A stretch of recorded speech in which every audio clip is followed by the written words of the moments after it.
Bueno, ahora vamos a hablar del sistema morfogenético o geomorfológico húmedo que se relaciona con los lugares del planeta donde las precipitaciones son abundantes, la humedad es abundante en la mayor parte del tiempo, la mayor parte del año. Este sistema, el sistema húmedo, ocupa más de 30 millones de kilómetros cuadrados a nivel mundial. Se caracteriza por un superávit anual de precipitaciones con relación a la evaporación y consecuentemente tiene una cobertura vegetal densa y espesa. Los mecanismos característicos de un sistema de este tipo, en primer lugar, se caracterizan por la cobertura total de la superficie por la vegetación, selvas, bosques, frecuentemente con varios estratos superpuestos, estrato arbóreo de varios niveles, el estrato arbustivo, estrato herbáceo, y también por el escurrimiento en las laderas prácticamente nulo. El agua no corre en las laderas prácticamente por encima del suelo. Al mismo tiempo, al no correr por las laderas, el agua tampoco corre, tampoco forma torrentes, no tiene oportunidad de formar torrentes porque no hay agua que vaya a contribuir a los hipotéticos torrentes que se formarían. Y por lo tanto no hay erosión superficial ni torrencial. Las laderas, por lo tanto, como no hay erosión, evolucionan muy lentamente y se estabilizan. Hay muy poca cantidad de pequeños vallecitos secundarios en las laderas debido a la ausencia de erosión torrencial.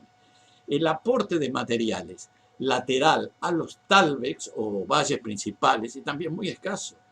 Por lo tanto, los aguas fluviales no tienen sedimentos, reciben pocos sedimentos y entonces son pobres en sedimentos y entonces tienen gran competencia para transportarlos, para erosionarse en el fondo y transportarse en el fondo los cantos rodados, etcétera, que se forman de esa erosión en el fondo. Pero la erosión es en el fondo del río, no es en las laderas.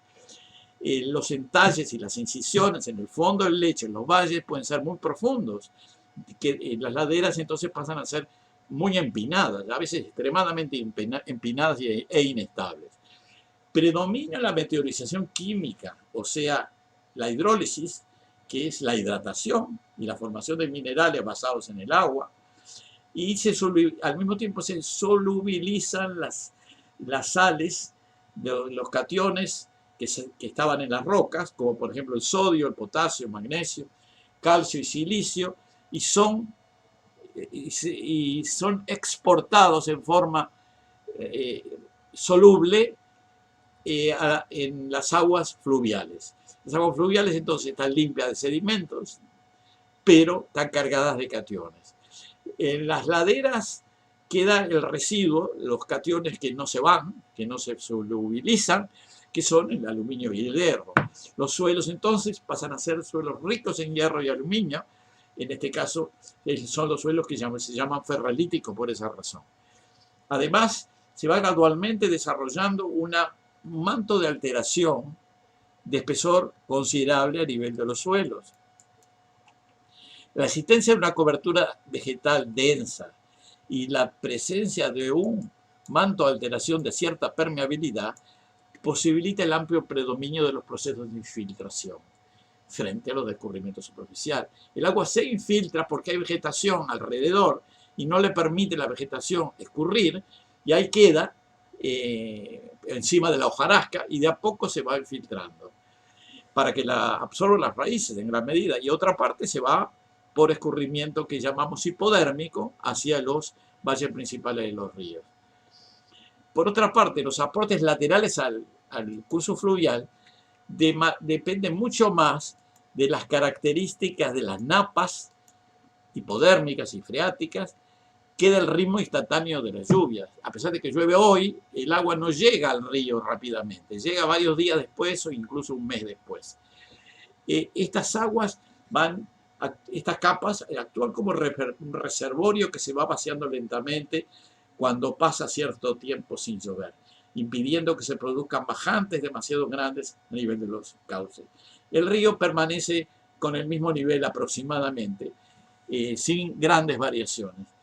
Cuando llueve, en cambio, el agua infiltrada se emplea en primer lugar para cargar la napa y no es sino varios días después que llega al valle principal, generalmente en forma lenta y homogéneamente distribuida en el tiempo. Todo esto provoca que el caudal de los ríos sea relativamente independiente de las lluvias recientes de una gran regularidad. Debido a la presencia de un espeso manto de alteración, el sustrato aflora solamente en las laderas de pendientes más fuertes, aunque se le ve aflorar frecuentemente en los valles principales. En los valles de clima húmedo, los perfiles longitudinales muestran irregularidades frecuentes como resultado de las heterogeneidades litológicas que hay en el sustrato, abajo, cuando el río erosiona en el fondo, a veces erosiona más, a veces erosiona menos y genera irregularidades. Por lo tanto, podemos decir que el control estructural de los valles es bastante fuerte en el fondo de los valles, pero es débil en las laderas y en los interfluvios. El resultado final de una evolución morfogenética húmeda es el desenvolvimiento de interfluvios convexos y valles con perfiles transversales en V. Las laderas de pendientes moderadas a suaves presentan escasos, tal vez, valles secundarios y en general están carentes de afloramientos. Esos son mucho más frecuentes cuando las laderas son abruptas.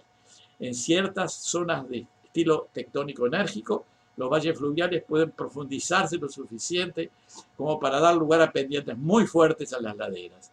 Pueden llegar a un cierto nivel de inestabilidad que puede dar lugar a deslizamientos y otros fenómenos de movimiento de masa. Por supuesto, esto depende de la densidad de la vegetación, del tipo de materiales, de la humedad del suelo y de la pendiente. Pero estos movimientos de masa pueden ser muy importantes, frecuentes, y al fin de cuentas son los principales agentes de modelado en los sistemas húmedos. No son los sistemas húmedos, los relieves de los sistemas húmedos no se forman por erosión de las laderas, erosión de los interfluvios, sino que se forman por los movimientos de masa. Los movimientos de masa, los deslizamientos, la solifluxión y otros procesos similares. Algunas regiones con este tipo de clima en morfogénesis son la costa noroeste de América del Norte, la costa este de América del Sur, el Río Grande do Sul hasta Espíritu Santo y la costa suroriental de África. Bueno, dejamos este video, lo terminamos aquí y luego seguiremos avanzando con las interferencias y los sistemas que se desarrollan cuando hay cambios climáticos y un sistema árido es sucedido por un sistema húmedo o al revés. Y en esos casos aparecen los relieves que son los más comunes en el planeta, que son una combinación histórica de ambos sistemas. Será hasta la próxima.